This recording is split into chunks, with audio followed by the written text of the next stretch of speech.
And welcome back, everybody, to another episode of Benched with Bubba, episode 377. And I'm jacked up, folks. If you guys knew like the last 30 minutes or 20 minutes of conversation before the podcast, he always gets the train rolling. The engine's revving. You can find him over at FTN Bets, does daily work, does all kinds of cool stuff over there. He's on Twitter at MLB Moving Average AVG. He is MLB Moving Averages. He is Big John Stud. John, Yes. how you doing, man? Yo, Bubba, what is going on? I was telling you before, and I really have to lead with this. It's awesome to be working with you. I was a fan of yours long before I started creating content. But really, the best part of this, and I said this before, and I mean, it has been becoming your friend really throughout this. You know, you and I maybe have done as much talking about kids and Disney and life and common sense than we have about baseball, and that's pretty awesome. You know what I mean? I dug your style as an analyst, but you know, listen, man, you're very relatable, and it's why you're so popular. It's why everyone really likes you so much, and it's why I did. And now, I mean it, man. I mean it. It's not just flattery. I mean it. You're the best. I was saving that one. You are the best. It's great to be with you, and it really is. Yo, you are my friend. You head over to the East Coast. I promise you, we go see the Yankees or the Cyclones, whoever you like. You better not bring your car keys. That's all I'm telling you. You're not driving home, pal. Awesome. I appreciate it. I will take you up on that offer next time I head east. But thanks for the kind words, and thanks for having me on. You kick, I'm going to say it because we're doing East Coast talk. You kick ass when it comes to fantasy work. So there's a lot to talk about. We have fun in the chats, our personal chats, our group chats. Very, very knowledgeable guy that you are. So before we get into all the good stuff, let everybody know where they can find you and your good work so they can get all that knowledge on the daily with you. Well, I appreciate that. Yeah, you got it. MLB Moving Averages on the Twitter machine, any time of day, any day of the week. I'm doing, I'm at FTN Bets where we're doing handicapping, but I'm also working on the daily side for DFS. You check us out. We're doing really well, and I think, Casey, we're gonna get into why I've done so well. It's not because I'm good at predicting the future. It's because you've been they're right there with me, hashing out a lot of these, not to say new stats, but X stats and the new way that we're understanding them. Right. So there has been a bit of a discrepancy, let's call it, with our understanding of them. And that's what's kind of kept us on the edge. And it's really been my claim to fame this year. And it's been one of the reasons we've been so successful. So, if you want to see what we're doing, you can check us out anytime, FTN Bets. And I got the Cork Stats podcast every day if you're into lots of words. I'm reading lots of words and lots of numbers at high speed. Check it out again. Something me and Bubba are into. Because he does the daily show, which is awesome, man. When you're in the game of 9 innings or 5 innings, right, one day, you're trying to guess what's going to happen right now. Yep. So we have to really be on the tip of, are there changes? Is it a pitch mix? Is it velo? Is it health? Is it attitude? Is it splits? So there's a lot of kind of nuance going on. And really, I think that's what I try and bring to the table every day. You definitely do. And he also brings the fact he will not need your cup of coffee if you listen to Cork Stats because he'll get you going. He'll get you going in the morning. But before we get into the new changes we're talking about and some really good stuff, because John always, like last time I had him on, it was his new quality starts metrics that he was working on and stuff. He's always kind of getting ahead of the curve type thing. But let's talk about some players first. Some guys that went on the IL because that's what happens every day, it seems like. Sonny Gray goes on the IL with the groin injury. It's his second stint, I believe, on the IL. I believe it's only 2 so far this year. Going to be out at least 10 days. Obviously, you're probably holding on to the guy, but do you have any level of concern with this one? There really hasn't been a big report yet on Sonny Gray. Yeah, I mean, listen, anytime starters are missing time, it's certainly a concern. And again, it's been, repeated now. He's had that back issue come up a few times in the past. That's what happened the last time. So, yeah, I mean, I'm always worried whenever he's missing because this year, like you said, it's been, harder and harder just to field a team of live bodies at time, maybe more so than ever, right? There's always injuries, but I think that's par for the course. This year seems like, man, they've been hot and heavy, right? It's been early and often with them. So I'm holding Gray. You have to. I'm more wondering if we can get ahead of the curve. You think it's De Leon might get the look? I don't know who it's going to be. They have not announced it yet. Yeah, they have not announced it yet. It'd be good to see De Leon get another chance. They put him to the bullpen after the rocky start early on, but the pedigree's there. The pitch mix isn't horrible. It'd be fun to see what he can do out there. I know they tried Hoffman too. That didn't go so well. They're looking for that 5th guy in a bad way. So maybe De Leon does get another shot, unless there's someone in the minors that they can try a one-hit wonder with. Who knows? So we'll see. Let's go to the Texas Rangers here. Ian Kennedy to the IL with a hamstring injury. Those usually last more than 10 days, folks. So that's going to be a big bummer. Who do you think steps in there? Because Kennedy's been very good. They're a bad baseball team, but when they do win, it's usually close. So you have save chances. Yeah. That, what's funny that you say that. I take that attitude with bad teams, Bubba, more than they don't win any games, so they're not going to get any saves. I think it's the opposite, right? When the offense doesn't really get it done, there's a lot of close games. And now, in particular, with these late extra innings, closers and relievers really have more value than ever. I am not a reliever specialist, and I don't claim to be for all the work I do. I don't mind. I said do. I do like to outsource. I do. I'm a dad, right? Dad jokes. I'll be here. That's a dad joke 101. Yeah. I do like to outsource, and the person I like to go to Greg Jewett. I know you've spoken to him before. He's at the Athletic. So if you're wondering anything about relievers, right? And if you're like, wow, what's this guy John have to say? The first place I'm going is to Greg's closer chart. He has Spores up there, but he really hasn't been great. He does have the K to walk stuff to do it, right? If you have got the 30% K, that's normally something that they're going to look at in the bullpen. I know Greg, from having him on my show, has always been a Jolie guy, and I was into Jolie as well. My fear is, even if Spores gets it, that he's not going to hold it, or it's even going to be a committee to lead. So sometimes just because there are opportunities, my worry is people are going to pay up with Fab, right? Yeah. But that's always my assumption is there's going to be such a high demand for these saves that these are not the good saves. These are not the ones we really want. If you're really desperate, you could price and force, and right, maybe Spores is worth 42, 48. I'm very cheap. I don't like to go in. I'm not the guy. You'll never, ever see me go into the 200s or 300s. I don't do that. Because those guys don't pan out, if you ask me. They really don't. I'm the type, I like to be early. So again, if you're going to spend 100 on Spores, I'd be the guy to probably put 12 on Jolie. So that's probably my digestion of it. Yeah. No, I love you're right on brand there. Like Toby and I talk about it a lot. I think I talked about it with Vlad on the last episode, is with these, there's committees everywhere. Like even the Giants have a committee, but that kind of, it's two guys and they're getting they're both getting theirs basically. When you look at this Rangers situation, it's a bad team. Yeah. And there's going to be 2 to 3 hands in that cookie jar for a while. Do you want to roll the dice on 1 week he gets you no saves and you bench him and he gets you 2 saves and you do this and that the whole freaking time? That gets really, really bad. So I'm with you. Like if you have like 3 options, go bid on the cheapest option and see what happens there. And I'm with you on Jolie. Greg sold me on Jolie. I have him on a ton of best ball teams and stuff that I'm just waiting for that comeuppance, basically, hopefully. I think it's coming. Someday. I think it's coming. Again, even if, remember, that's why I always like your style, because you're very realistic. Like, you're not saying he's going to close 50 games in the second half. But for him to get a dozen in the back half, that wouldn't surprise me at all. So that's why I like that move, because of that potential. Again, I'm always the type to be, I'd rather be a week early and pay less than $20 in Fab and churn that bottom spot. And you know what? It has served me well. This year, it's been Kendall Graveman. And I was early, and I've had a few guys. I've had Castillo in and out. I've had just a couple guys. Again, you get for $10 or less, you run them out for a few weeks. Sometimes they pan out, and sometimes they don't. But if you pay the 200, 20% even, right? If we're going to go percentages, you just hamstring yourself. I can't go down that road. It's not for me. It's too early in the season anyway. Yeah, and most people are out of money now, so you can save that money for later. Like if you get real desperate with all these injuries, you'll have all the money later for something if you really need it. So that's me. That's the other angle. Yeah, that's me. And I heard just a birdie, I think on a Twitter, said you're kicking some serious butt in TGFBI, aren't you? Yeah, I am in the top 6, I think, or 5. I haven't really looked. It changes all the time. It's my one healthy team, and it's doing pretty well. It's doing 3 teams, the healthy team. Never what I would say is, and I think to tie it into what we were just saying, it's already we're in the 10th day of June. It's mostly not guys I draft. Yep. That's the deal. I'm very proactive. I love to churn.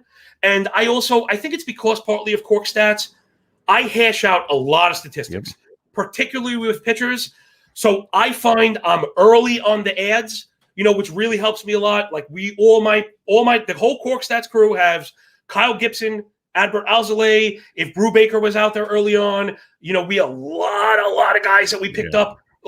Disclafani, guys that were like that, dude, everybody in San Francisco, man. If we end up with a minute at the end, we could talk about what they're doing there. You put the name to it. I didn't remember the gentleman's name this morning.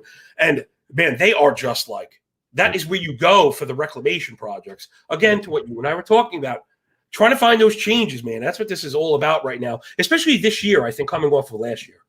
Yeah, definitely. And the daily grind helps the season long so much more. Yeah, it does. You mentioned Adbert Alzolay. Unfortunately, he goes to the IL, but I'm not super concerned because it's a blister. So it's nothing in the elbow, nothing in the shoulder. Blisters can come up again. That's a headache. We know that. But as long as everything structurally is fine, give him his 10 days, give him the glue stuff on his hand, get it figured out. Not the super tack stuff, the actual glue stuff for the blisters. And we'll get over that really soon. So I just wanted to bring that up. I think we're on the same page there with Alzolay. I'm hoping he misses another. It sounds weird. You know, we don't hope that. But with a blister, I think we actually let it fully heal. Miss the extra start because that is a repetitive kind of thing. Yep. Man, was it Alex Wood with the blisters all the time? No, Rich Hill. Rich Hill with the blisters. The blister god. Right, and if they wouldn't ever give him long enough, and it will never heal. So hopefully with Alzolay, again, like you nailed it. That's, to me, that's not an injury. You know, that's like a whatever. That's like an incident. Well, and on the bright side of things, he's a young arm. They're going to probably limit his innings anyways. So now they're doing it now. Yeah. So then in September, you have all your innings. Yeah, I agree. And I'm all about Alzolay. If you can grab him cheap, you want that for sure. Yeah. For sure. Jack Flaherty, we got some bad news on Flaherty. He's now to at least the All-Star game now. You knew it was bad when they diagnosed the injury as a severe groin injury. That was how they said it. Like, well, you never hear severe very often. So he's not to at least the All-Star break. Like, what's your take on him in like NFBC leagues where you don't have IL spots? Or 15, you're probably holding them, but are you 12? Like, it's hard to drop Flaherty. But I'm growing my fingernails so I could try and claw onto him for dear life. But and the big shaking part on this one is this is where the true mettle of a fantasy player is had. Mm-hmm. Now, NFBC is the perfect example because the benches are so shallow, and Jack Flaherty absolutely should be the last player to go. Right before you're streaming a pitcher or speculating on saves or even like a Rockies home bat for a couple days. Right, Flaherty's got to be the priority. But man, we have all been there. And there are certain guys you just can't get rid of, right? Harper was down for a week. He's got to stay. You lose Realmuto. It broke my heart. You saw it. I was almost in tears. I had to drop Yadier Molina. Now, granted, he's not Realmuto, but he is thought of as you have to have him. You must start him, but you have to let him go. So, granted, Yadi is not Flaherty, but it's that same type of decision where he was in that last space. So you put him in the last space and you fight tooth and nail for it and you be very vigilant. But if you have to cut him, you cut him because it's 6 weeks to the All-Star break. He's going to need at least 3 or 4 to ramp. He might get another 2 to get up to where we could make him a viable starter, 85 pitches or more. So just unfortunately, you might only be looking at 5 starts remaining for him. Yeah, it's very hard to sacrifice now for that later on when, to be honest, if you really want to be savvy, you probably go back and grab him in 5 weeks or so. I was about to say, you just put a little bookmark somewhere and go, instead of, maybe right before the All-Star break, you grab him. Or like a couple of weeks, go let him sit out there for 4 weeks and then go, maybe you have really savvy owners in your league and they'll go grab him next week. Who knows? But they might not be able to hold on to him for long either. So always watch who's getting dropped because that's going to happen a lot throughout the season, especially. I just got Luke Voigt like that for $2. He's a frustrating one. I didn't really have a major move to be made, and I had a roster spot because I happen to have saves or and be healthy on that team. So you say, hey, listen, this guy's well worth the space, and then you kind of treat that space the same way. So I'm glad you brought that up. I wonder if you're the same way. I'm very procedural, sometimes almost to a flaw, but I like to think of my bench almost as a real team. It should be. You should want to be able to play them if you need to play them. It shouldn't be I'm only holding them just in case. That's not the guys you want on your team, basically. Or each spot may have a legitimate role. This space is a speculative save spot. Yes, this 100%. Is the speculative minor leaguer spot. Let's say, although I generally don't carry minor leaguers. Those are so tough to pan out. I used to be. If you ask my home leaguers, I was the prospect guy. I think we all used to love them because it's the shiny new toy. It's the shiny new toy. It's not. It's a fail more than it's a pass. Yep. Those. But I'm glad you brought that up because the management of the bench itself, I think, is a big part of roster construction and getting into fab and stuff, which I'm really just doing now, and I'm loving it, man. You see, I got 5 unicorn bids this season. Yes. Nuts. Like you have like most people don't have 1 in a season. It's almost every other week. John's in the freaking he's in the Battle of the Pods chat we have, and he's like, hey, check this one out. And it's like, dude, how'd you do this again? 2 in the same day the other time. I've had people say they've played NFBC for years and only seen one or one here and one there. And I've got 5 in like 9 weeks. And you know what I think it is? I deploy. I know we really weren't going to go fab, but this is some good stuff. I think I bring it. Yeah. I bring it from other professions. A lot of the success I've had in baseball is not from studying baseball; it's from trading markets and stuff like that. And I feel like, Brian, a lot of people go into the auction with the goal of winning, and I don't go into the auction with the goal of winning. I go into the auction with the goal of setting my price, which has nothing to do with it. So meaning, and this sounds weird, I got a good tip on this, and it had nothing to do with baseball. It was for live auctioning valuables. And they were saying, think about your most, like, your closest friend, like the one that'll insult you the most, like, you know, but in the nice way. Because they love you, yes. Think about having to explain your move to them, you know, and if you can hold your head up high and say, yeah, you're damn right, you know, I give you a good one. I was upset because I put $85 for Walls on Tampa Bay because I needed a middle infielder. He's going to play every day. He's got some prospect shine. And for me, I thought 85 was like a lot. I ended up overpaying, but I was paying for plate appearances. But at the same time, that's where I said, you know, all right, if I get him for 79 or 81, no, I'm going to get a guy every day. The Rays are a good organization. He's good defensively, so he'll be on the field. If they got rid of Adames, who was the only guy that's getting 550 plate appearances every year, he's got to be decent. Yep. So I felt like I built the case, and I set the bet, and I wanted to do what a lot of other people do, is they play with their fab, from what I understand. I don't do that. No, I set my number. I usually walk away. Yeah. Yeah. You know what my suggestion is? I won't set it until I know the number I want. There you go. Yeah. That's smart. A little bit of fab behind the curtain for me. No, it's fine because it's. I love hearing it because we joke about it. Everybody jokes about it. You see the fab results each week, and they vary so much from league to league. Yeah. So there's no exact science. No. So it's fun hearing how everybody does it because you could have got Walls for 85. I got him for 31 in the league. Yeah, some people paid like $200 for him. Like it's all over. Yeah, I saw that. All over the board. So you never know.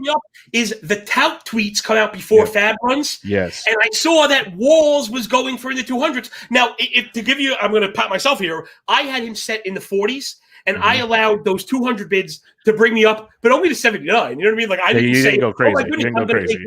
Yeah. So I think there's a lesson there also for people that are getting into fab now is you can listen to other information. I always do, be malleable, but I don't let it just take me off the deep end because that could have happened, right? Man, he went for Tout's very sharp, of course. Yeah. So if he goes for 200 there, well, maybe he's going to go for 200 in NFBC and I need to pay that. And I didn't, but I was willing to lose it. I think that's really it. You got to be willing to walk away, Yep. No, 100%. You have to know that you're not going to win every bid. So that's fine. Move on.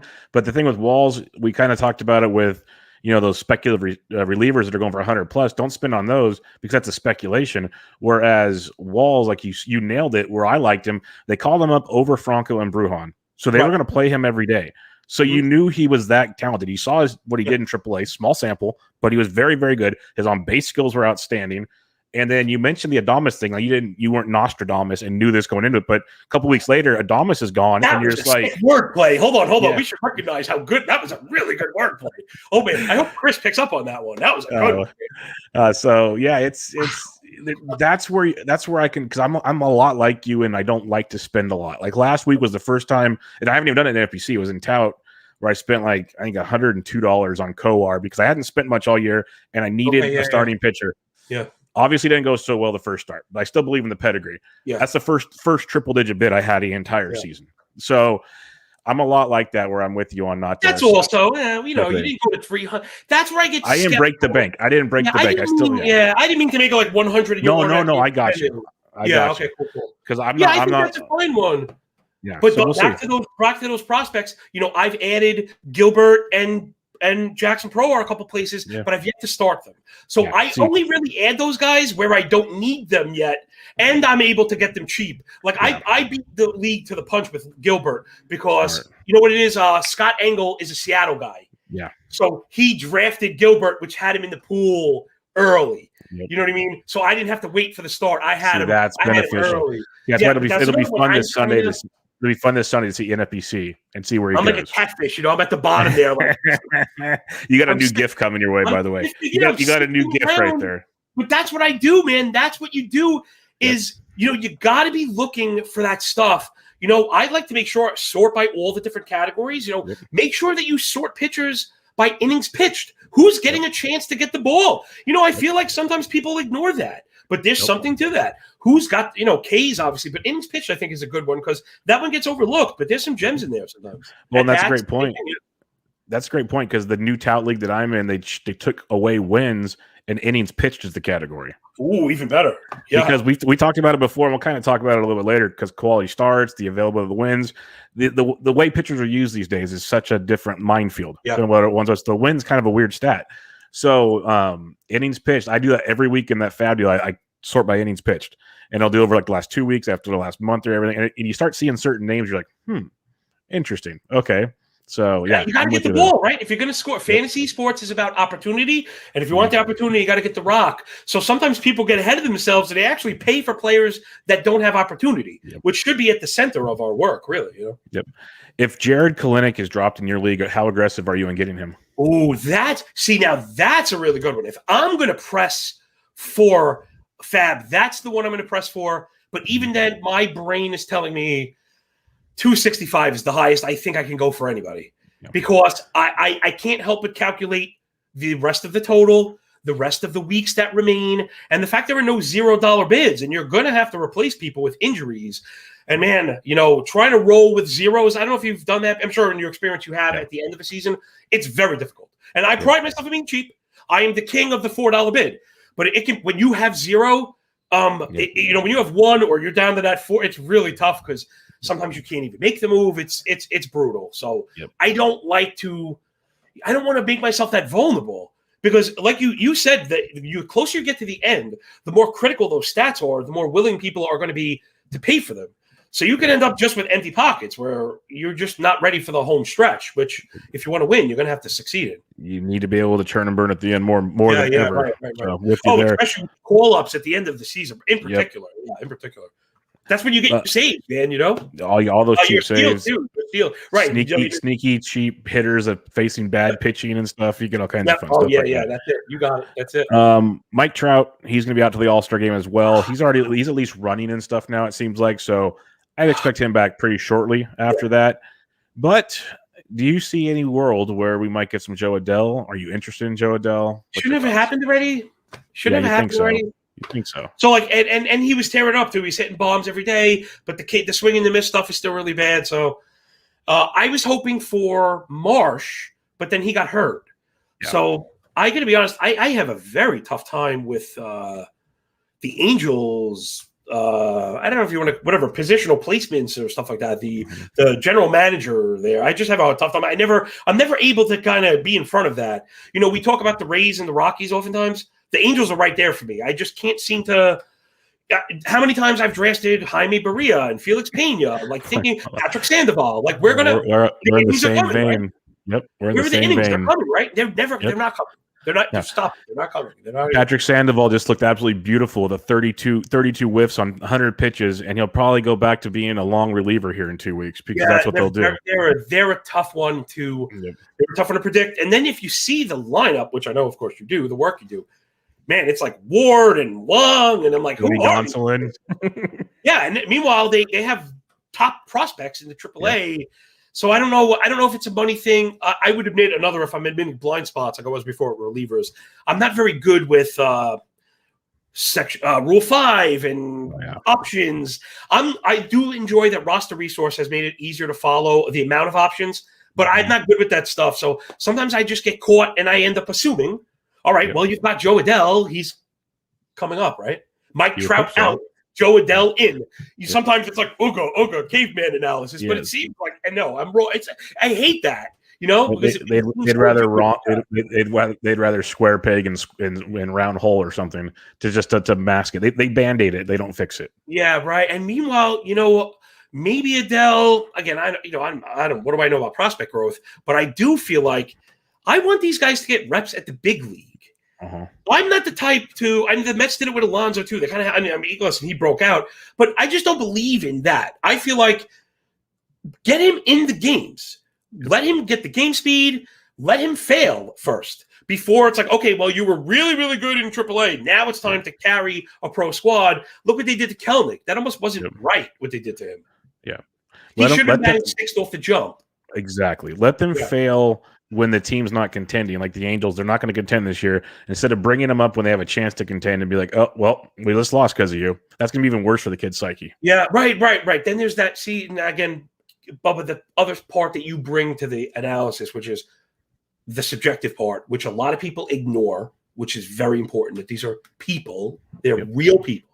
And we've known them, right? And they have real problems. You know some bowlers in your day. I know I have too. And the thing you don't see is that he broke up with his girlfriend the night before, whatever it is. You know what I mean? So then he went out and got drunk all night. Now he's at the ballpark. Right. It could have been fun, right? It could have been fun. And you know what? I've heard guys say that that's part of the reason for them struggling on the road sometimes, because they're away from the wife and maybe they're out partying with who knows, doing God knows what. So there are other pieces to the game. But I always like that you consider them, where some people don't, and it's real. It's real because they're old people, right? Right? They have kids. They went through COVID. They have parents and sicknesses, but also happy stuff, right? And like you said, man, he just got back from Europe or whatever, and they were just partying for a weekend. You never know. Yep, you never know. You never know. They are human beings in the end. Very rich human beings, most of them, but human beings in the end. But let's talk about some of this stuff you've been working on. And I really like it because, like, my dumb caveman brain, I understand what you're saying. I just can't say it the way you can. And you put all the numbers together. Like, you make it visual for people, which makes it a lot better. But we know the baseballs have changed. Again, they won't fully admit it, but we know they've changed. Right. And the effects of it, it's like more drag, less this, that, whatever.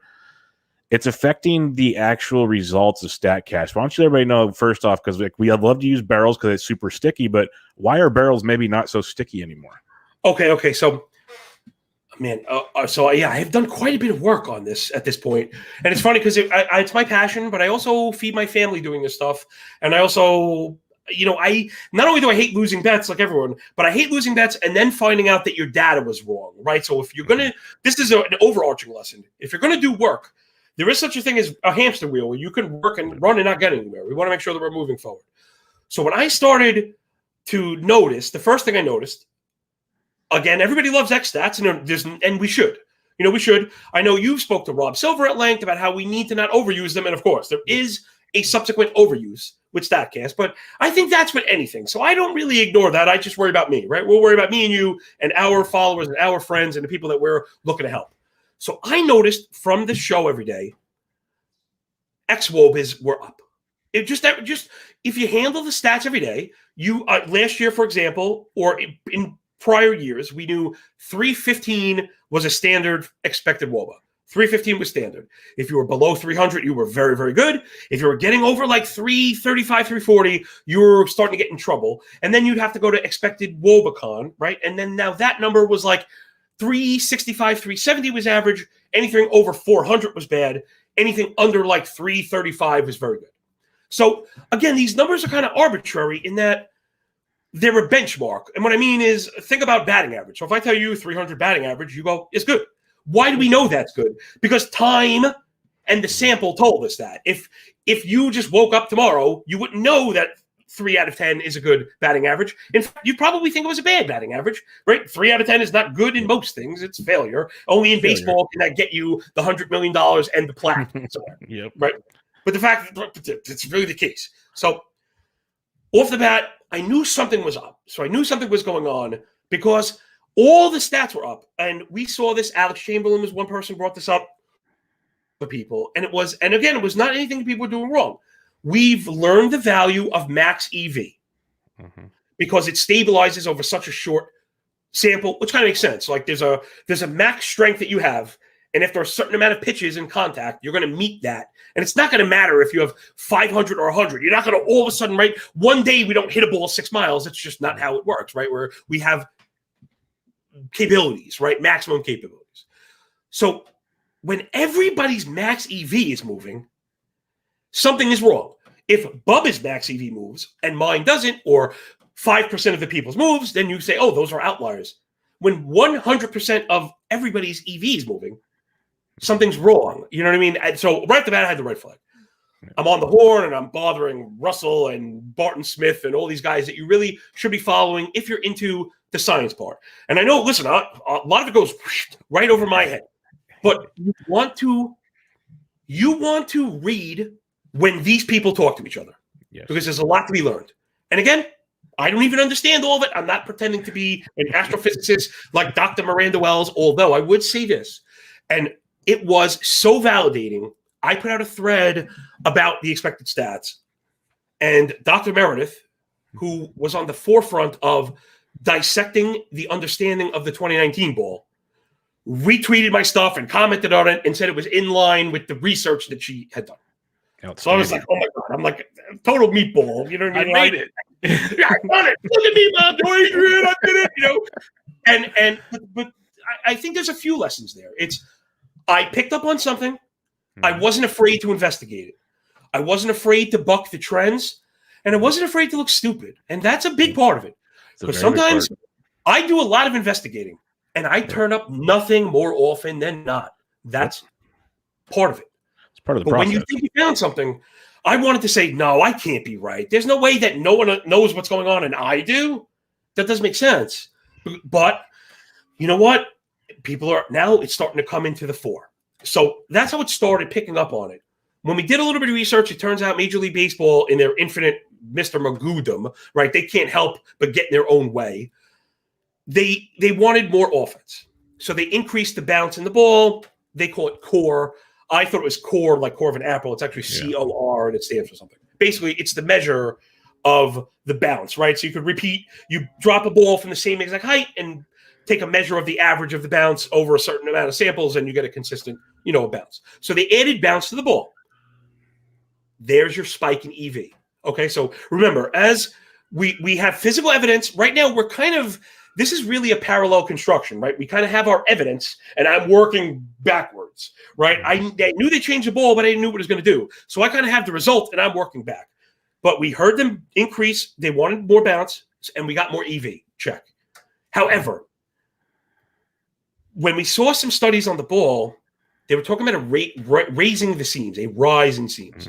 Now, again, this is one thing I am good at. I've always kind of been like the smartest guy in a room full of dumb people and the dumbest guy in a room full of smart people. Like I'm in the hallway in between. If there's like a banquet between the two of them, I'm like the guy serving drinks in the hallway. There's a reason we get along so well. Yeah, I have gone to, again, it's a fact. In fact, I've always gone to very specialized schools.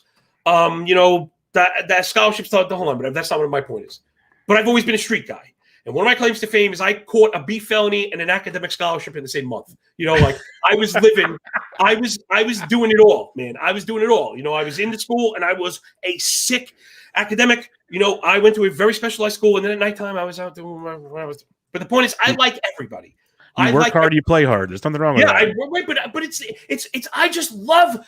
Man, that's why I'm so passionate. I love people. I love the human experience. I love everything. I love everything. I even love people I hate, because there's something to be learned from everything. The interactions, just everything, man. You only go around this carousel one time, and I'm trying to get it all. So I don't like to miss out on people, right? I want to learn everything, because I've met people I think I would not like that I love, right? Maybe whether they're politically diverse from me or, different, whatever, culturally, whatever the case is, and be your best friends, and the person that you should be friends with, you don't like. So those things go out the window for me. I like everybody. And I found I just had kind of a knack for that. Again, being in school, but also kind of being in the street, trying to play the middle, right? Be a chameleon in ways. And now that's kind of helped me out here. So I'm going to try and do this the best way I can. And it's kind of intuitive, right? So people hear drag and they hear impedance and they're turned off, which I understand.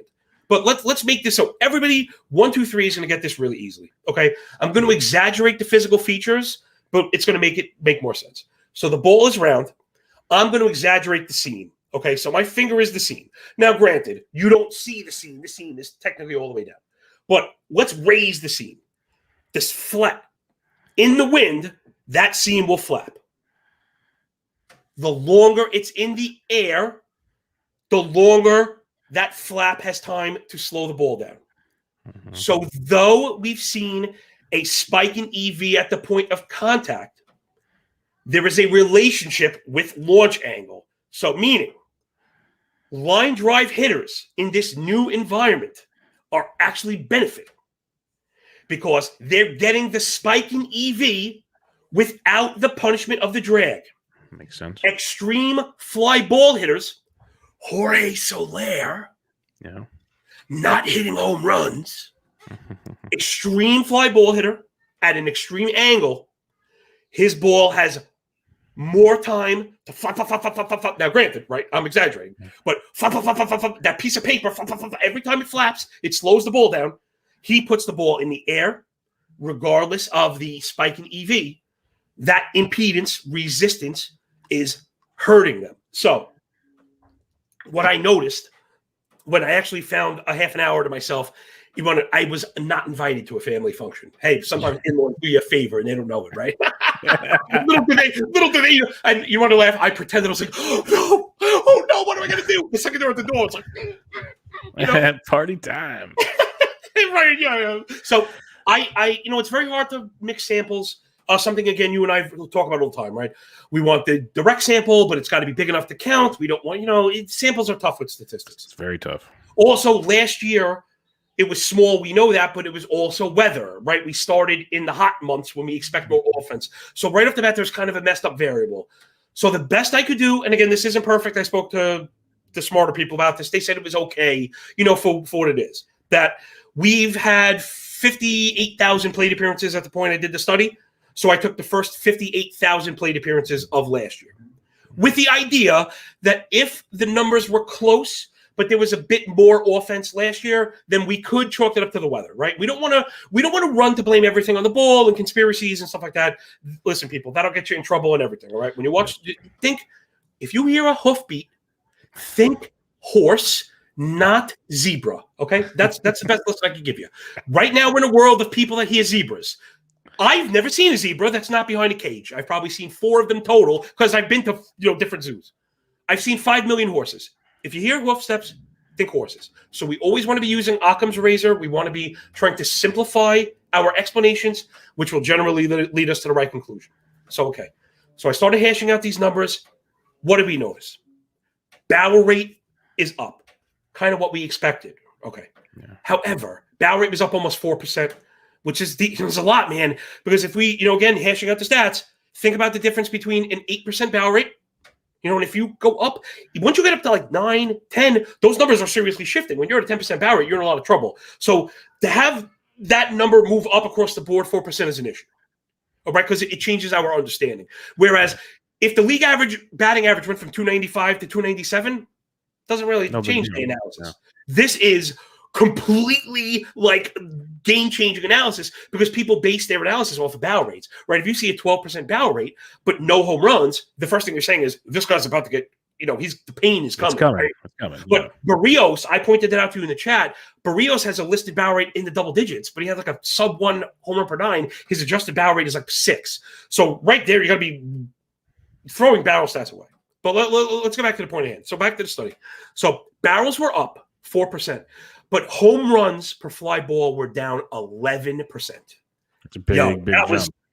That's with a 4% jump in the ideal ball strike, let's call it, the ideal batted ball event. Yeah. Hold on. No. Listen, man. Again, I'm not buying it. Yeah. So then I dug into hard hit rates, right? Hard hit rates, pretty intuitive. Mm-hmm. StatCast hard hit rate. Now let's do this real quick for anybody because this is interesting, right? And I know you've talked about this. You and I have talked about this. I really like you, Brian. I like working with you. So FanGraphs does hard hit rate. Yep. So does StatCast. StatCast is a raw metric, 95 miles an hour. Very important to know because it is directly linked to slugging at 95. So it's very important. However, we now know a ball hit on the ground at 95 miles an hour is not nearly as effective as a ball hit in the air at 95 miles an hour. Yep. So FanGraphs uses Baseball Information Solutions, BIS, and there's a subjective element. So you'll generally notice hard hit rates are lower on FanGraphs because they don't just count a raw metric, which makes sense. 95 mile an hour ground balls, we're not necessarily need them counted as hard hit rate, on the hard hit basket. Whereas Giancarlo Stanton, 115 mile an hour ground ball, we want in the hard hit. Yeah. So FanGraphs takes care of that. Now, what did we find, Bubba? Exactly what you'd expect if you were using the inference that we had placed, which was, well, if what I said was true, then the hard hit rate via StatCast would be up. right? Because EV is up point of contact. Yep. Check. Hard hit rate via Fangraphs, down on the year. Wow. So, I mean, and to be honest, that's how I knew when Meredith said, she was like, yes, I knew it. I knew that I was over the target. I knew it. I was over the target. Because that right off the dude, that is all of the argument that I needed, to be honest. Yep. Spiking the ball, raising the drag, barrels are up, home runs per fly balls are down, StatCast numbers up, Fangraphs numbers down.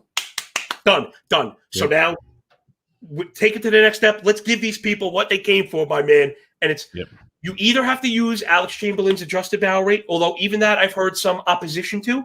Mm-hmm. What I've been using, and when I get time, it's funny. I'm gonna have a couple of days off for the All-Star break, but I was kind of planning a trip. If I don't, I'm gonna do this.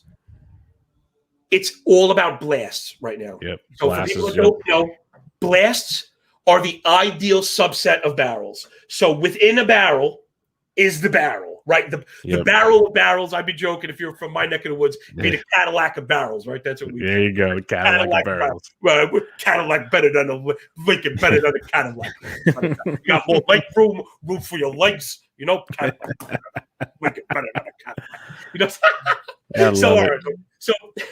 So blasts, people, are really where it's at because you can't really fake that funk. Like those, that's the highest EV at the most ideal launch angle. And again, I've only noticed from hashing out, and again, when I get some time, I'm going to do the leaderboard and the correlations. I'm telling you, dollars to donuts. You got to take barrel stats and toss them. They're not any good. Blast rate is what you're looking for. I'm doing it now every day, and it fits perfectly into every single profile. It fits perfectly in every single profile. Actually, I got one really good one for you right now because I was thinking about it. I was looking at him today, and it's Dallas Keuchel. Okay, so here's just a good one. So you'd see a ground ball rate at 60 and think, wow, that's a really high ground ball rate, right? He must not give up any home runs. His home run rate is over 1 per 9. It's average. So granted, don't get me wrong, 1.3 home runs per 9 is not terrible. It's not bad. But it is with a 60% ground ball rate. Okay? So there's something. So some people, like before we had this change in the ball, because all we thought was fly balls, home runs, 60% ground ball was fine. And any home runs you saw, you would chalk up to an anomaly or a bad miss or whatever. But the fact is this, when you start to parse out the elevation basket, his blast rate is at 6. So again, we have to set parameters, right? Because the same way the 300 batting average is meaningless unless I tell you what it means. I have kind of landed on, I'm calling it a 3-4-5 scale, meaning 4 is right in the middle. Okay. 3 or below, thumbs up. 5 or above. Dude, you heard it here. Mark my words. If you see a 5% blast rate, you have a 1.3 home run per 9. It's a guarantee. It's a guarantee. Nice. And the guys that you're trying to figure, and then there was fly ball. Hold on, we never got another one. We go the other way. Again, I just did that this morning. Mad Max is the other way, right? Max Scherzer, 51% fly ball rate. 51% fly ball. Here's the other one. He also has a 6 barrel and average home run rate. Oh, it's another guy. Man, I missed it. It's darn, I lost. I thought it was Max with the high fly ball rate. I have to get back to you on that one. I missed it. No problem. I missed who it was. Well, I dropped the ball half on that one. But there are examples in both directions, I think, is what I'm getting at. The point to take away from my fumble is you can't just take the elevation stats at face value anymore. You have to parse them because the ball has changed now how we thought about them. I mean, and like I'm saying, to what I led with was it's not even as simple as, wait, so now fly balls are bad and his ground balls are good. It's like everything is nuanced. Everything is nuanced because you could be a power hitter, but if that LA is just too high, you're done. Yep. Basically, the higher the launch angle, the more in trouble you are. Like that's why you mentioned. That was the point with Max from this morning. That's why you mentioned the line drive guys are fine, but you look at some of these power guys like Joey Gallo is going to be Joey Gallo because he's the living crap out of a baseball. But these other guys like Jorge Soler, you're mentioning that's elevating it a ton. He's losing. He's losing on this one. So That's why guys like Castellanos are still hitting. Our Starling Marte, I think, is a great example. He hits the snot out of the baseball, but he doesn't get under it a ton compared to other guys, and so he's hitting for average, a little bit of power, does it all. Like he's a perfect hitter, not a power. So we're going to find also with Blast, I think is man, I really want to credit the people that deserve it because some of this stuff is purely brilliant. Yep. I believe it was Chamberlain and Connor K, I think. Yeah. My favorite people. I mean, geez. When they talk, I want to comment with a period because I just want to know everything. Like if they aren't even sending emojis to each other, I want to know what they're emojiing each other. And what they were stumbling on, and I know Matt Williams was talking about this also, is, and this turns people off because they hear standard deviation of launch angle. And they're like, oh no, math, and it's like, even if we don't get crazy into like the calculations and stuff, I think the theory of it is very important, in particular with this ball. Okay, so what it means, and again, we can simplify all this stuff. Sometimes the taxonomy and the labels are not great. That is what it is. I've heard Alex describe it as launch angle tightness, and I prefer that. Meaning, guys like a what, right? So a wide standard deviation would be if you hit it really high and really low. And a narrow one, right, would be, well, I guess it could be any degree, but an ideal one would be a small standard deviation at a decent launch angle. And those are the guys we want to be looking for, is you want a tight standard deviation with a, let's call it, 21 to 25 degree kind of launch angle. So, again, I haven't really looked at these stats.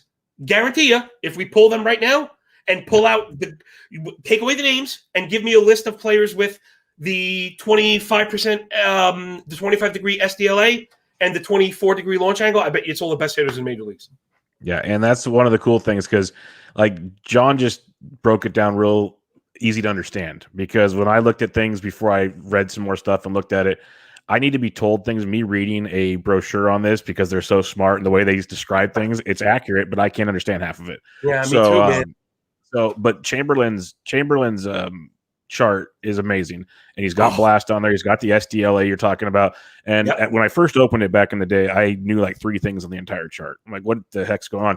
But the more you learn, the more you listen to smart people, the more you just pay attention, and then it makes you a better player, as John's talking about. Because like a lot of the stuff John was just mentioning, like the ex-Wobas and all that stuff, they're bad when it's your pitcher looking at those numbers. Obviously, they're good when it's the hitter. Like this, the way things go in and out. So when you're evaluating, like he's using from a daily perspective, like I do, you want to know what pitchers to target. And once you know that, then you can start breaking down what hitters to target, because that makes it so much easier, at least for me. And that's kind of, it seems like where John's going as well. So finding guys like Barrios, like one thing I pride myself on, and it kind of goes back to maybe your stock market idea and some other things you talked about, is you don't always need to pay for the most expensive thing. Let's find that mid-price guy that's got the same ceiling as the top-price guy, but he's kind of hidden because you're looking at these stats. And I remember it was like 3 or 4 starts ago, I saw like Chris Bassett at $8,000. He didn't think he was going to throw a shutout. Don't get me wrong. Right. I'm like, he's way too cheap for this situation, for how talented he is. His strikeouts are up. Everyone still thinks he's a ground ball guy that doesn't strike anybody out. Blah, blah, blah, blah, blah. That's how you start to kind of narrow the pack down. So now if you can start incorporating this thing, that's why it intrigued me so much, because you look at the numbers, I look at the numbers, and I write articles on it, and you see these barrel rates that are going through the roof still, and these hard hit rates are going through the roof, and it checks the boxes for certain guys. Like you do enough of it, you're smart enough to go, okay, yeah, he earned those numbers. Yes, maybe they shouldn't be a 17% barrel rate, but still 13 is pretty damn good. Like that's gonna play. But it's those guys you mentioned in those peripherals. Like all of a sudden he's got a 10% barrel rate. Well, maybe that's not that good. Maybe it's not that good anymore. And we got to fine tune that, like you're saying. The crappy thing is when we do fine tune it, or you fine tune it, or someone fine tunes it, they're going to change the baseball again. So we're screwed all over again. But for now, it's really, really good, because it'll give us something to play with. We still have 4 months of baseball to go here, basically. And you can still do a lot of things. You can make a lot of money. You can do a lot of things for your fantasy team. You can make things work. So I'm intrigued to see where you keep going with this. That blast stat, I wish, Fangraphs has done a great job of incorporating more stats, like Savant and everything onto their site. Man, if they could put a blast category on there, that would make my life so much easier. And I bet you they will one of these days. But they have ex-Woba columns. It's a craft. It's getting there. It's getting there. But the problem is, and it's not them, is that the numbers are just not accurate. Weird. I don't mean to say they're not correct, because I wanted to make sure I should have put that out front, that Alex and Barton both made sure to specify that. The measurement is correct, right? So the EV is up. You know what I mean? It's not like the calculator, the radar gun is not hot. It's not broken. It is, the spike is up, but you're just paying the price on the fly balls. Yeah. You know, and it stinks because you got people chasing these listed barrel rates. So one of the guys that I was thinking about, so it's Hap. And now, even though Hap is not great, here's what you see if you open Fangraphs. So if you open Fangraphs, you see 49% fly ball, a 44% hard hit rate via StatCast, which is 95 miles an hour, which is not good, and then the barrel rate at 11.5. Yeah. Now the home run rate is at 1.4, 1.5, which is, again, is not good, but 49 fly ball, 44 StatCast hard hit, and 12 barrel is 2 home runs per 9 or more. Yeah. But the true barrel rate is like 8, and the blast rate is just 5. Okay. Now, so again, those are not great because I remember 3, 4, 5, 5 is bad. Yeah. But we got to be careful with expectations because the expectations of an 8% barrel rate and a 12% barrel rate are the difference between you putting guys in your lineup that day and not, or me betting that day or not. And that's been the big problem.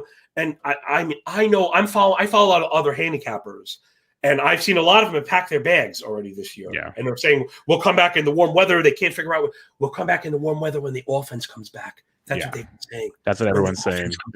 When the offense is back, because it's the weather. But they're not, you know what I mean? These are people that have just gotten to the habit of, right? This is the stock trader that just presses buy. What do you mean? You always win. You always win. It doesn't work that way. Things have changed. Yeah. Now that the market has changed, those of us who are not flexible are going to sink. You know, and there's a ton of that. So I've just been loving that because the feedback I've been getting from people has been awesome. Because if you start to dig into that leaderboard you were talking about, you see it and you go, wow, it really hits you so fast. It hits you so fast. It really will. It's wild. So, yeah, because X-Wellbecon is one of the stats I love. I've started using the last year or so a ton because to me, I don't care what they're, that is, I want to know what they do when they put the ball in play, especially in an era where you can strike out 30% of the time now and no one cares.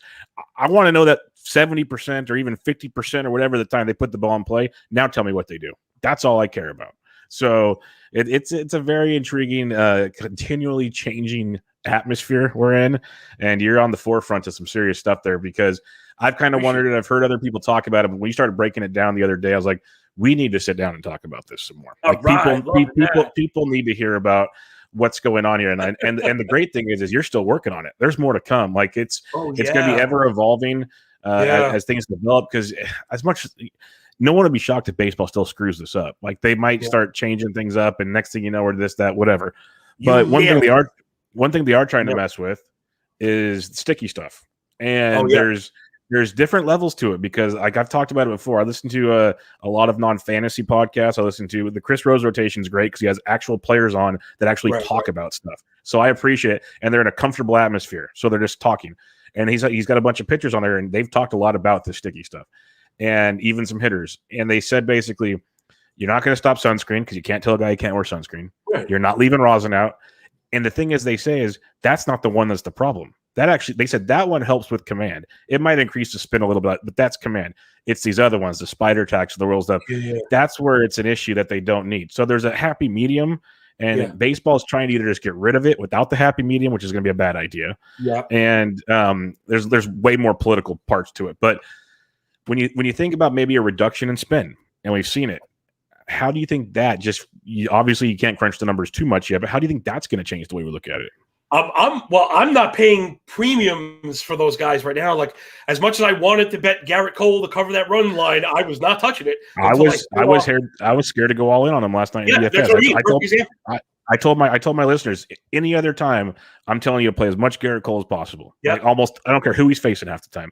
But I said I'd temper it down. If you're making 20 lineups, maybe 30%. I was like, don't go all in. And it normalized yesterday. It was closer to normal. It was closer to normal. It was higher than his last start, a little below normal. But he was I was talking about that with somebody that guys may go out naked one time to see, or practice with it, and then, or maybe he went back to the regular stuff. I mean, obviously, I don't know what's going to happen because you said it. It's not to go back to the ball conversation, but they basically admitted to changing the ball for the playoffs the other year. So whatever we think we know right now, we have to keep working because it could change tomorrow. We're Jon Snow right now. We know nothing.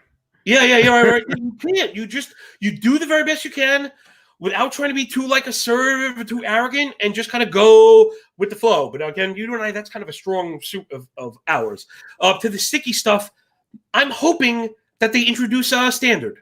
And say, if they were smart, they would actually market the thing and sell it to colleges and high schools and little league, major league, tack, whatever it is. Exactly. There it is. And this will be the legal thing. Then that way they can control it, because as you play, you brought up a fantastic point. I don't know if people are really hip to it, that different substances do different things. And for what I understand, this is how I heard it. The super sticky stuff that you're talking about allows for the ball to flick off the fingers at the last second. And that's where, like you said, the spin comes in. That's where all that wicked spin comes in. Well, listen, we want pitchers to throw cool pitches, but guys are doing things with wiffle balls that just doesn't look natural. I mean, unless people found a new way to hold a baseball after 135 years, then there's something funky going on. Again, sometimes your eyes are not lying. It's incredible. It's incredible what the ball is doing. I've never seen anything like it. I would be impressed if I saw a wiffle ball do that. So to see it with a hard ball, we know something's up. I'd like to see them, like I said, just introduce a standard where you know that using this stuff has a ceiling of performance, and then let everybody have it. That way, which I also like, is then if you catch somebody with something else, it's easy. Yep, done. You're right. Because that's the problem, is they're trying to come in, and this isn't even a fantasy angle. We're just talking baseball now. They're trying to come in and set the standard in the middle of the season, and there is no standard yet. So how do you tell a guy yes, no, or other? You can't. You can't literally come in and go, "Hey, you broke the rules." Well, they've been breaking the rules forever, so that's on you, MLB, not the players. Yeah, that's on you guys. I mean, you could. Yeah, but it's such a rabbit hole. And upset the fan base. I mean, what do you do? You're going to suspend 90% of pitchers? Because that's the problem. They're all using something. I assumed. Again, I don't know anything. Yeah. I assumed we would see an amnesty, meaning we're not going to go back and dig you up. Yeah. But we are going to police it going forward. From here forward, figure it out. I also would not. You mentioned being careful with the data investigating. Just be careful. Again, if there were crazy differences, then maybe you investigate further. But in general, it's up 100 RPMs or 80 RPMs. Sometimes if you look at per game stats, there is a error bar to that. And you notice that in fact, for all the stuff that we talked about, I spoke to Barton, and he even told me, he said, just when I do shows like this, he said, just make sure that you're very careful to tell people, like you kind of prefaced it, how little we know. Where it's not just, I'm not guessing. I started with, a guess that becomes a hypothesis, that becomes an inference that I'm testing, right? So it's not like I don't know anything, I'm guessing, but I'm very careful to say I don't know, right? I have not. And man, I don't know if you heard it, because I know when you make content, it's very hard to keep up, but I had Barton on the show. This is before the season started. And the reason why, in more recent conversations, he told me to be careful is that he said we need to be careful because we didn't have the understanding of the baseball that we have now. And that he said this has just always been the case. He's not even sold the baseball is different. He just thinks because it's not automated, right? Another mistake. Everywhere else, a hockey puck is stamped. It's the same weight. It's the same size. It has the same amount of dimples. And NBA basketball literally has the same amount of dimples, right? And the same amount of lines. Yep. No, every baseball is different and sewn different. It has the same kind of amount of material, but they're all a little different. And what I'm getting at, Bri, is he told me, and again, these are not 21 baseballs. I don't want to say they were, but he did have other baseballs. And he said when he measured them under his science equipment, calipers and LED microscopes or whatever the heck he uses, that the differences in the same box of balls are so disparate that with enough time, he could separate the balls for a team for different pitchers. That's insane. Because the ball is not automated, they're all a little different. And the little differences, now that we know what we know about the seams, right? The little differences have a big impact. So he's saying if you gave him the balls and his tools, he could say, ooh, deep seams, breaking ball pitcher. Ooh, flat seams, fastball pitcher. And basket the balls for max efficiency, which is broken. The ball, it should not be different. Should not be the same. You should be able to get any ball with a blindfold and be like, okay, let's play. Now, think about what you're saying. We talked about a ball being the same from year to year. What about the ball? Different balls in the same box, dude. Different balls. He said different balls in the umpire's pockets. The umpires. That's freaking wild. Because we didn't understand, you know what I mean? But yeah, you see where I'm going. It's not. Oh, I 100% get it. Yeah. Major League people are being devious. It's just that baseball had the whole traditionalist thing going on. They've stuck with that, and the part of the baseball that was very cute, right? That we rub dirt on them from wherever, the Mississippi mud, baby. Yeah, it's so cute. We import the dirt, whatever. Now we're at the point where there's billions of dollars in this stuff. Millions of people work on these things. It's got to be more accurate. Well, it's crazy. Whatever they decide to do, we need a standard. Is what I think. Well, it's crazy. MLB bought Rawlings in 2018. They bought them. They own the baseball company. Like, hello, people. And then we're like, we don't know what's going on. We have no idea. Yeah. We have no idea. Who are these people? Oh, that's what's like baseball? It's downright embarrassing the way they talk to us. Yep. If anybody else treated me the way Major League Baseball treats me and talked to me like I am a child, like I'm stupid, I would never deal with that person. And I go back to me every day. I'm like, more baseball, please. This is my best. It's my favorite thing in the world. Change the parks, put up a roof, put in a humidor. How about this? What about the secret humidors? Yeah, that's a great point. We'll be using 8 humidors, but you won't know where. And we're like, yeah, why is that such a secret? Just give me more baseball. We don't care. Yeah, why is it such a secret? Like, it pissed me off, but now, like you said, well, I'm watching anyways, so let's go. I don't know. Like the simple solution. The simple solution is put a humidor in every baseball park, set them all to the different settings so they're all identical, basically, and play baseball. If that's what you want. What about park dimensions? I mean, think about park, right? Park dimensions, the walls, like the weather. It's part of what makes it so beautiful. It's part of what makes it so unpredictable. But I think those things are enough variables that the ball really should be made by machines. Yeah, it should be uniform. It should be made by machines, and they should be more transparent with it. Show us the test results, right? We shouldn't have to have, and God bless people like Dr. Meredith. Bless her for putting in the work. I don't whether or not she's getting paid for it, I don't even know. But the fact is, we shouldn't have to be doing this. I certainly should not have to be doing this. And it's not my job to figure this out. And dude, I put it out there, and I've had major TV broadcasters now follow me on Twitter and stuff because no one is talking about this. No one knows what's going on. So I like that me and you are kind of in the in crowd right now, but I don't like the fact that tomorrow we shouldn't be the in crowd. right. Exactly. And that it could change tomorrow.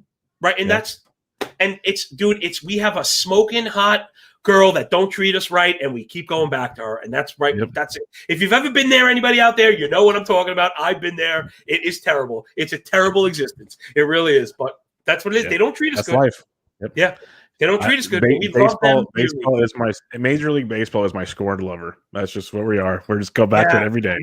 I know. Yep. And so, and I wouldn't trade it. I wouldn't trade it for anything. No. But it is funny because now that I've made it my business, gosh, it's hard to argue against a non-standard ball. That's because you're nostalgia. All right, cool. You're making bets. We're making plays for fantasy. We're doing all this, and you're trying to do it like on a kind of neutral a playing field as you can. Right. And like you mentioned, dimensions are already different. You have elevation changes. You have weather.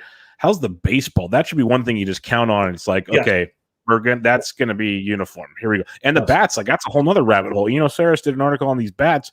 These guys are getting them custom made now, like they're golfers, where you go get fitted and you do this and that, and it's a whole nother animal, man. Yeah. I mean, all the right. That stuff. That's a shame. It's a shame because it's so beautiful and it's so. I know it's funny because it really is very old-fashioned. You would think part of being old-fashioned would be like the same, but only certain. Right? Baseball is very only certain things. Certain things must be the same, and then other stuff, we'll change the extra inning rules. Don't worry about that part. Yeah, don't worry about that. DH maybe. We'll see. No worries there. So before we go to the listener questions, I have one more question for you. Last time I had you on, we talked about your quality start metric that is pretty awesome. Like you had your I forgot the exact way you phrase max quality start, extra whatever, 6 innings, 7 innings, 8 innings, different run variables. It was awesome. it was perfect for the scenario and play. It actually benefited good pitchers, not just the guy that lucked into 6 innings and 3 runs and a 4.5 ERA. So where are you at on that? Are you just kind of keeping an eye on it, or what's your plan? I'm gonna. Yeah, it's tough when you kind of make a stat. It's not anywhere, so you have to.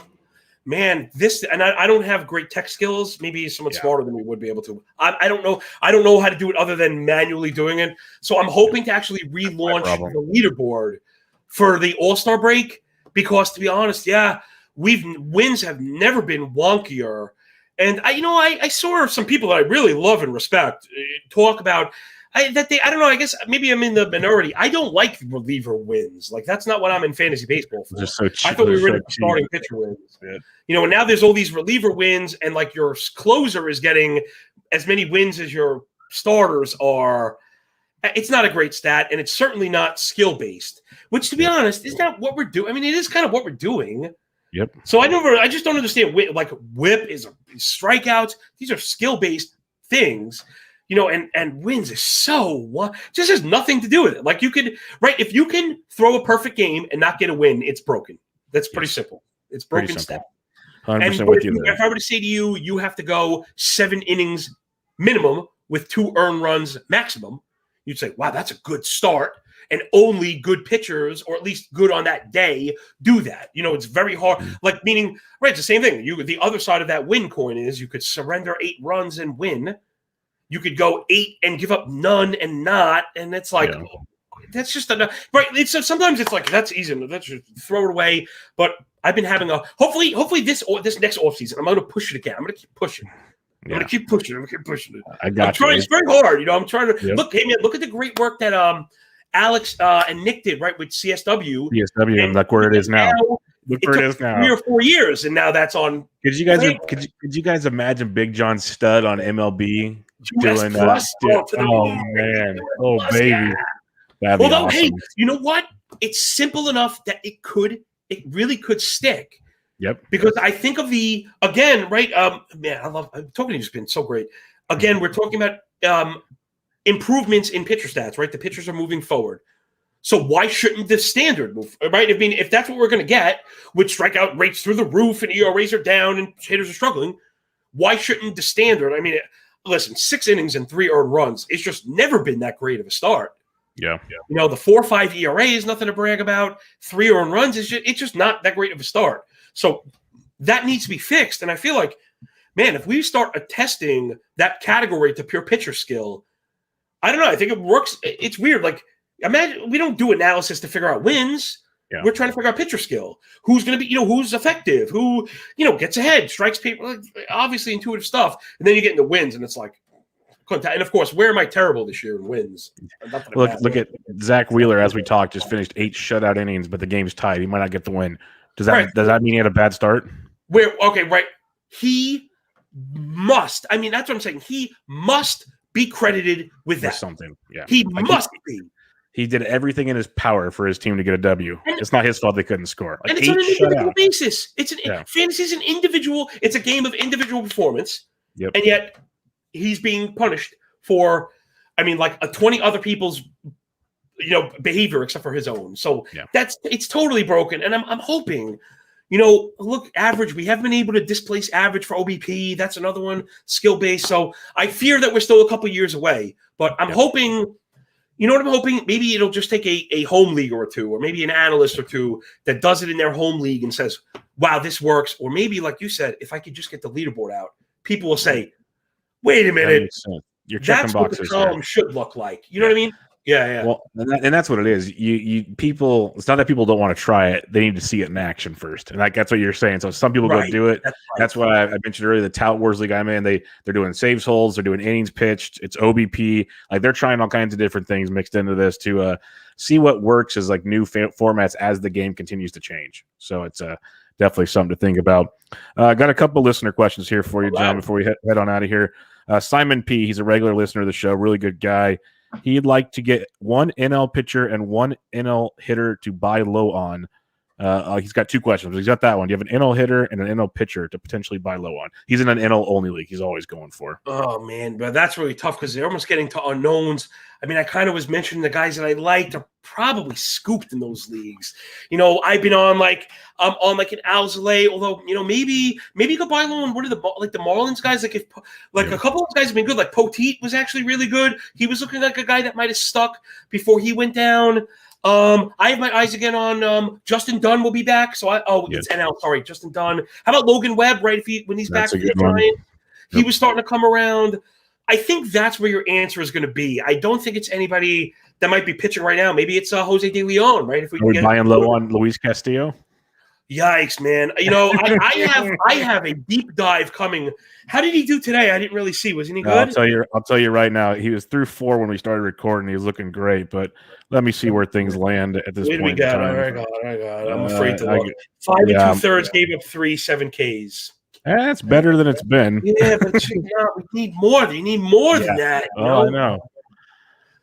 I still think maybe I sound not a homer, but like a fanboy. I still think it's coming. I really do. I have a deep dive coming with him. But yeah, so I guess my buy low is it's something there. It's somebody that might not really be out right now again because it's very only. I can only imagine. As far as hitters go, man, I think the answer is probably on one of our blue collar teams. It's probably like a Giant. Solano just got back. He always seems to produce. Guys like Lamont Wade he's been leading off lately, right? He's kind of a cheapo. He might be a guy that's available. Sometimes, if you want to tip, just go highlight all the NL teams, click that last 14 WOBA, and see who's got a hot stick. Because sometimes the answer is just let's stream them, let's churn them, and let's see if there's games in Coors. Yeah, I'd be doing as much streaming as possible, and the Coors thing's always great. Simon P. also wants to know, is Aaron Nola broken? Man, I can't say yes because I just bet on him. Yep. And it hurt my feelings because I thought he's fine. Like you see stats. All right, so I got it brought up, and there's a lot of good here. There's a lot. He's had a very tough schedule too. He's had a very tough schedule. It's a lot easier. 687 OPS, 5% walk, 42 ground ball. What do we got, Bubba? What do you think we got? We got a 5% blast rate. That's what we got. Yep. So that's been the hang up for him. The curveball's been very good. Yeah, I mean, the left on base rate is low. So I wonder if he's tipping pitches in the stretch. I don't know. I see a lot of those numbers. My gut says he's fine. When I see, walk rate, sub 300 xWOBA, all those things are things that he can, I think he's going to be fine. I think Nola's fine. I'm not panicking just yet. So, if you can buy low on him, I would go for it. But I think he's still going to be the guy you want him to be, especially with this upcoming schedule he has. Best ball hits and misses in Fantrax. Oh, man. Let's see. I did really well with some late hitters, like guys that I've always liked. So I did really well. Like Luis Urias was like a last round kind of guy, and he's produced. Tyler O'Neill I've always liked. He has been tremendous, just tremendous. Guys like that. Let's see. And maybe not as late. Like I always like Marcana. He's been great. Let's see. Best and like misses. Unfortunately, I've had quite a few misses. I missed on. Man, I had some Tavares. He was a total bust, right? That's a total zero. With you there. Just a total, right? That's a total miss. You swung a miss. Can't blame that on anything else but yourself. Man, I've had a lot more injuries than I've had misses. Not to make excuses, but I've had a lot. A lot of injuries. I know one of my misses is Josh Lindblom. I thought he was going to be something. Oh yes, I missed on that one. That one. That's one that sticks right on top of my head. I did a breakdown on him. He DM'd me. Oh boy! So I was talking to him. I was trying to get him on the show, and we were close to it. We were like a couple days away. He ended up getting tanked and demoted, and he hasn't answered me since. Oh man, that sucks. Well, Josh, if you listen to Bench and Bubba, man, you're more than welcome. We're not going to tear you up. You know what I mean? It's all about the experience, like I said. But yeah, I liked him too. He was a miss. Oh, you know what? I got my good one. My miss this year. It's a theory. It's a theory miss, and it's something I can't. So mad. I let it get me. I let pitchers in spring training fool me. That's my miss. That's my big miss. There you go. Because I had, dude, if you looked at my early work, my analysis was so good. And because I draft a lot, I allowed, let's see, Madison Bumgarner, Corey Kluber, guys that I should not have added. Mike Soroka, David Price, guys that just look like, now I understand Soroka didn't throw, but in my defense, if you look at those news blurbs that were happening around spring training, he was throwing full speed off a flat ground. He was 2 weeks away, and then he had another setback, and that one blew up. And when I looked back, I said, those were not guys that I really wanted. And I let strong spring trainings kind of knee jerk me a little bit, and the opposite, guys that I really liked, I kind of got off of, and that. So I want to say that was my mistake, and that's something I'm going to correct going forward. You see the first games happen. Sometimes it's a velo spike, and I know velo is the hot thing, but even that you got to be careful of. Oh, his velo's up. His velo's up. Not always, actionable. It's not always there. So yeah, it's a good question. We really should be auditing ourselves. Yeah. Especially in those spring training sites, those guns are a little hot at times. That one too. That's a very good. That's a very good point. But doesn't that really relate to what we were saying about barrel data? It's a piece of data that we act on. So if you're going to act on it, you got to make sure it's good. And that's my mistake. I started. And I don't know why. I honestly don't know what I was thinking, because I'm very health risk averse. I normally don't do that. I like guys that are healthy. I forget one of Rob Gardner, one of the very smart guys, right? Have always said the injuries will find you. You don't need to bring them with you, right? And I normally don't, and I did. I have I thought I was going to be able to triple tap the back of the Yankees, so I thought well, if you have Kluber and you have Devi Garcia, you're guaranteed 160 quality innings somewhere. Yeah. Well, right now, Kluber's on the shelf and Garcia is not anywhere to be found. And I got a lot of nothing from that. The logic made sense. The logic made sense. I'll give you that much. But what's that? Yeah, the logic made a lot of sense. I'll give you that much. But look at this hat. Yeah. You know what this means? This means we don't know what to do with pitchers. This means we had Lance Lynn and he stunk, right? We had Sonny Gray and he stunk. We had Chance Adams and we wrecked him. We had Justice Sheffield, we sent him packing. We had James Caprillion, we wrecked him and then we sent him packing. The Yankees are awful at developing pitchers. And then when you hear the I don't know what you want to call the recap, right? When Gray left, and he's kind of not, he's like a decent dude. He was like, they're terrible. He's like, they wouldn't, right?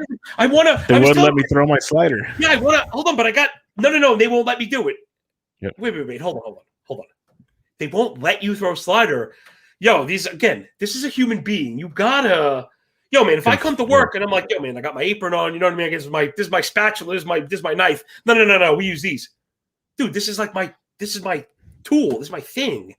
And I don't like that at all. And to watch guys leave and excel is just what happens here. So I should have known better. I really should have known they were going to mismanage it. Jonathan Loaizaga could have been something a couple of years already, but they don't give players the time. So it never really happens. Luis Sessa has shown some gas at times, and you just don't get anything from any of these guys ever. Yep, it's a weird dynamic, yet they win 26, 27 championships now, so life's tough. Yeah, they buy them. I see what you're saying there. It's cool. They Johnny Manziel that thing. But it's money's good. No one said it's bad. Money's very good. But we're gonna wrap it up there, John. I could talk to you all day. I could talk to you all day. I have so many more ways I could poke the bear and know to get you keep going. But we're gonna call it good there. One word. Just say a word. Yeah, exactly. Before we leave, say a word that isn't goodbye. Yeah, say it. Before we sign off, though, let everybody know again where they can find you and what you got going on. MLB moving averages, man, Bubba. You're the man, bro. I love hanging with you. This could have been like a 4-hour show, one of those morning easily. Shows. That was really good, man. I really dig your flow. Yeah, I'm MLB moving averages and FTN bets. It's getting to the point now. If you can't find us, it's probably more on you than it is on me. But I would say if you're digging some of the advanced stuff, and I try and do every game on Cork Stats. but I also try and stop and do some of these kind of lessons, from time to time, how we digest the numbers and the new parameters and stuff like that. So I would say if you're into the advanced stats, or even, because I've heard a bit about like, oh, I heard some people lately said, I heard you showing it's good. I'm like, yeah, thanks. Appreciate it. Good. But what I'm getting at is they're saying I didn't realize, because a lot of the people that follow me are fantasy players and they associate my show with betting. So what I would say is, if you have a pitcher going on a main slate and you're interested in him, I'm going to cover him. And again, it's pitch mixes, it's all types of stuff. So it's a good way to kind of research your own guys. That's what I heard. Somebody was looking into Alzolay, and I said, well, I covered him today on the pod. And it was almost like, wait, oh, you do that? And I said, yeah, well, that's what I'm doing, kind of. So putting 2 and 2 together for people that, yeah, if your guy's on the slate, I'm digging in. So I'll let you know if he's for real or not, or at least I hope. Yep. So go check it out, everybody. Awesome stuff. Awesome guy. Awesome time, as always. John, thanks for joining me, my friend. All right, everybody. This is Bench with Bubba, episode 377 with Big John Stud himself, MLB moving averages.